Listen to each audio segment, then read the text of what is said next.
자, 우리는 예수님을 믿어요. 그러니까 그 예수님이 어떤 분인지 정확하게 아는 게 중요합니다. 예수님이 어떤 분이신지를 정확하게 아는 것. 그게 중요해요. 그래서 성경은 그 예수님이 어떤 분이신지, 하나님이 어떤 분이신지를 계속 반복해서 말씀하십니다. 특히 예수님은 예수님이 행하신 일, 그걸 통해서 이제 말씀하고 계시죠. 근데 오늘 본문을 잘 이해하려면, 죄송합니다. 앞뒤 맥락을 봐야 돼요. 오늘 본문 10절 앞에 7절부터 9절을 보면 헤롯이 그 예수님이 누군지를 물어보는 내용이 나와요. 헤롯 왕, 그 세례 요한을 죽인 헤롯 왕이 예수님이 활동하신 이야기를 듣고서 하는 말이 그 죽은 죽은 세례 요한이 살아난 거 아니냐, 이렇게 말을 합니다. 그러니까 예수님을 죽었던 그 세례 요한이 살아났다고 생각하는 거죠. 그리고 그 다음에 18절, 오늘 본문 읽은 뒤 18절에는 예수님이 됐어요. 베드로의 고백이 나옵니다. 그러니까 앞에는 헤롯의 이야기, 헤롯이 생각하는 예수님, 그건 세례 요한이 다시 살아난 거라 생각하고, 뒷부분엔 베드로가 생각하는 예수님, 그러니까 하나님의 아들이란 말이에요. 그 가운데에 예수님이 행하신 그 오병이어 기적, 이 사건이 놓여 있어요.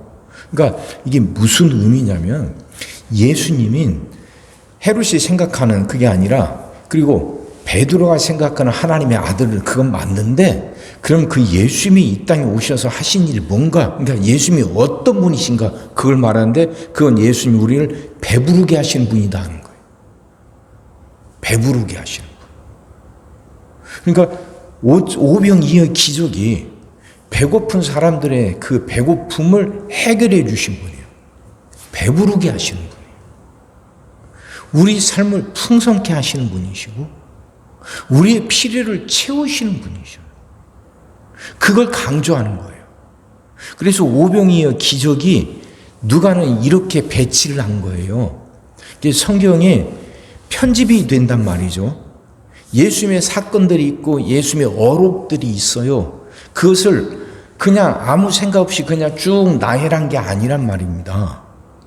그 흐름이 있는데 그 흐름 속에서 어디에다 배치했느냐 따라서 그걸 잘 살펴보면 그 안에 의미가 있단 말이에요. 모든 책이란 게 그렇습니다. 책이란 것이 그냥 쭉 쓰는 게 아니에요. 그 맥이 있고 맥락이 있고 그 맥락에서 한 부분들이 차지하는 의미가 있단 말이죠. 그 의미를 알려면 주의 맥락을 살펴봐야 되거든요. 성경도 마찬가지예요. 성경도 그 오병이어 기적이 사복음서에 다 똑같이 나오거든요. 근데 그 오병이어 기적이 다 똑같은 맥락, 똑같은 사건의 흐름 속에 똑같은 부분 속에 들어가 있는 게 아니에요. 다 맥락이 달라요. 그러니까 그 복음서를 기록한 그 저자들이 다 의도를 갖고 그렇게 배치를 했단 말이죠.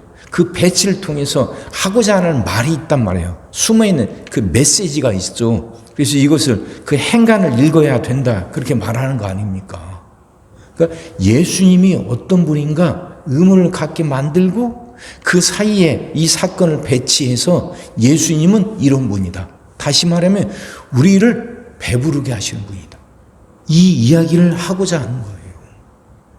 예수님은 우리에게 예수님이 어떤 선전하라는 전단지를 주시는 것도 아니고 항상 우리에게 금식을 요구하거나 우리를 그냥 단념시키고 우리를 그냥 점잖게 인내하면서 단념시키시는 분이 아니에요. 예수님은 우리를 배부르게 하시는 분이에요. 배부르게 하신다 하는 말은 우리의 필요를 채우신다는 말이죠. 질병으로 고통당하는 사람들에게는 건강이 필요하죠. 물질의 어려움으로 힘들어하는 사람들에게는 물질이 있어야죠. 관계 때문에 고통당하는 사람들은 관계가 회복이 돼야죠. 이게 배부르게 한다는 거예요. 배부르는. 그러니까 오병이어에서 5,000명을 먹이신 건 단순히 그들의 배고픔만 해결한 게 아니에요. 우리 인생의 모든 배고픔들, 목마름, 이것들을 예수님이 해결하시는 분이에요. 근데 그 해결하시는 방법이요. 먼저 제자들에게 말씀하셔요. 너희가 먹을 것을 주라 그러시죠. 근데 그 제자들이 가지고 있는 것은 그 물고기 2마리, 보리떡 5개 이것뿐이니까 제자들 생각은 지금 빈들이 있으니까 여기서는 안 될 것 같으니까 사람들이 사는 민가 마을로 보내라고 한단 말이죠. 자기들이 가지고 있는 것이 너무 적으니까 그거 갖고는 택도 없으니까 이 사람들을 그냥 마을로 보내게 하자고 예수님께 그걸 요구해요. 근데 예수님은 아니라는 거예요. 니들이 갖고 있는 거 니들이 하라는 거죠. 제자들 생각은 자기들의 능력으로는 이게 안 되는 거죠. 능력 밖의 일이에요. 지금 마을에 있는 것도 아니고 빈들에 있고 자기들이 가지고 있는 것이 한 사람의 한 끼 식사도 채 되지 않은 그냥 오병이어 그게 전부 다니까 우리는 못할 것 같으니까 이들이 요구하는 건 마을로 돌아가게 하자 하는 건데 예수님은 아니다. 너희들이 가지고 있는 것을 갖고 그걸로 주라는 거죠. 그래서 그 작은 거 오병이어를 예수님께 드립니다. 예수님이 그걸 축사하시고 나눠주는데요. 그 나눠주면서 역사가 일어나요. 그러니까 예수님이 기도하시자마자 나눠주기 전에 그 오병이어가 막 불어나고 커진 게 아니에요. 축사하시고 나눠주는데 나눠주는 순간에 역사가 일어나요.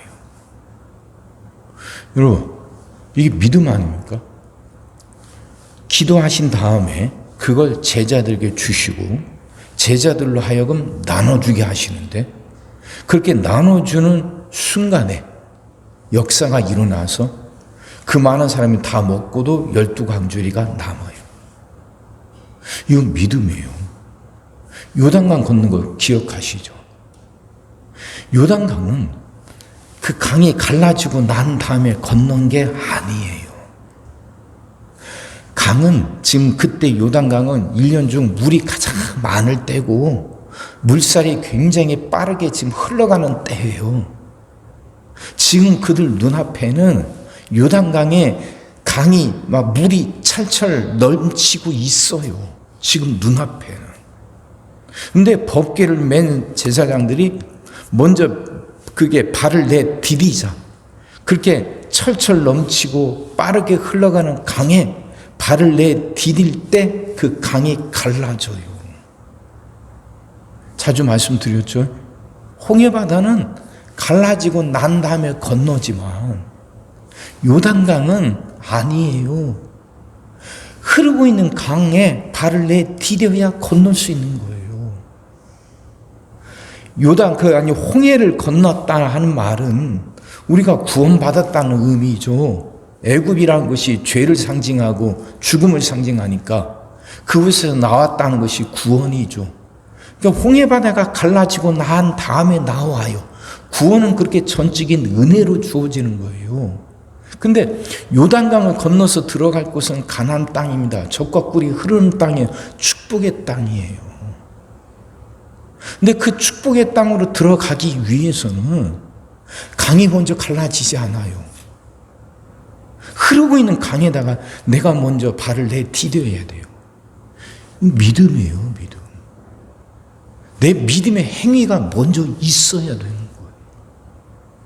거예요. 오병이어가 다 크게 불어난 다음에 나눠줘라 하신 게 아니에요. 기도했지만 여전히 오병이어 그것뿐이에요. 여전히 눈앞에는. 근데 그걸 예수님이 나눠주라 하시고 제자들은 믿음을 갖고 그거 나눠주는 순간 이게 5천 명이 먹고도 남게 되는 역사가 일어나요. 어떤 방법으로 이렇게 되는지 모르죠. 하나님의 은혜의 능력이죠. 근데 문제는 믿음의 행위가 있어야 된다는 거죠. 예수님이 기도하셨지만 여전히 눈앞에 보이는 현실은 오병이어 그것이 전부 다예요. 근데 믿음을 갖고 그걸 나눠주는 순간 먹고도 남아요. 지금 눈앞에는 요단강이 철철 넘치고 빠르게 흘러가요. 건널 수 있다 발을 내디디라 명령하셨는데 그 말씀을 들었는데 듣자마자 바로 강이 갈라진 게 아니에요. 말씀을 듣고 발을 내디뎠단 말이죠. 눈앞에는 여전히 철철 넘치는 강이 빠르게 흐르지만 믿음을 갖고 발을 내딛자 그 강이 갈라져요. 가나안 땅에 들어갈 수 있는 사람, 젖과 꿀이 흐르는 복된 삶을 살아갈 수 있는 사람은 그렇게 믿음 갖고 행동에 옮기는 사람. 제자들은 예수님의 기도가 끝나고 나서도 여전히 똑같은 양의 음식이었지만 믿음을 갖고 나눠줄 때 먹고도 남아요. 말씀이 이해가 되시죠? 믿음의 행동이에요. 믿음의 행동. 가나안 땅, 젖과 꿀이 흐르는 복된 삶을 살아가기 위해선 우리에게 믿음의 행동이 필요해요. 보고 하는 게 아니라 믿음을 갖고 하는 거예요. 그 믿음이 삶을 바꿔요. 그 믿음 달라고 기도합시다. 믿음 달라고. 풍성한 삶은 보고 가는 게 아니라 믿고 가는 거라. 그 믿음으로 풍성한 삶을 살아가는 여러분 다 되시기를 주의 이름으로 축원합니다. 기도하겠습니다. 사랑의 주님, 말씀이 이해가 되게 하시고 깨달아지게 하시고 은혜가 되게 하여 주시옵소서. 예수님의 기도가 끝났지만 오병이어 그 작은 음식의 양은 그대로 있었습니다. 하지만 제자들은 믿음 갖고 그걸 사람들에게 떼어줄 때 불어나서 먹고도 남는 큰 역사가 일어났습니다. 하나님, 말씀을 보고 말씀을 듣고 분명히 깨닫게 하여 주시옵소서. 젖과 꿀이 흐르는 가나안 땅의 삶, 그 복된 삶은 믿음을 갖고 행동하는 사람, 보고 가는 게 아니라 믿고 가는 사람에게 일어날 수 있음을 깨닫고 이제 하나님께 믿음을 구하여 그 큰 믿음의 사람으로 살아가는 우리들 되게 하여 주시옵소서. 주여, 우리의 믿음 없음을 용서하여 주옵시고 우리에게 믿음을 더하여 주옵소서. 우리에게 믿음을 더하여 주옵소서. 그래서 이 신앙의 길을 보고 가는 게 아니라 믿고 가는 우리들 되게 하여 주시옵소서. 우리 안에서도 오병이어의 기적이 일어나게 하여 주옵시고 하나님, 우리의 배고픔을 채워 주시옵소서. 오늘도 우리 모든 성도들 위해 기도합니다. 한 사람 한 가정 빠짐없이 일일이 찾아가셔서 오늘도 함께 하시고 은혜 내려 주옵소서. 가정들이 다 평안하게 하시고 식구들이 다 건강하게 하시며 생업이 다 형통하게 하시고 문제들이 다 해결받게 하여 주옵소서.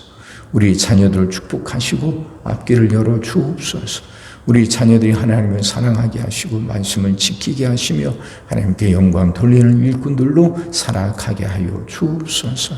하나님, 우리에게 새날을 허락하여 주옵소서.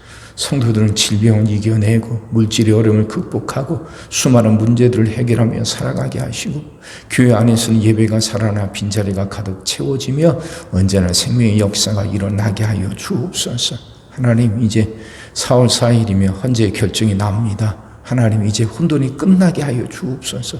이 나라 이 땅을 긍휼히 여기사 혼돈이 끝나게 하시고 일상을 회복할 수 있게 하여 주시옵소서. 오늘도 모든 성도들 눈동자처럼 지키시고 복된 길로 인도하여 주옵소서. 믿사옵고 예수님의 이름으로 기도하옵나이다. 아멘.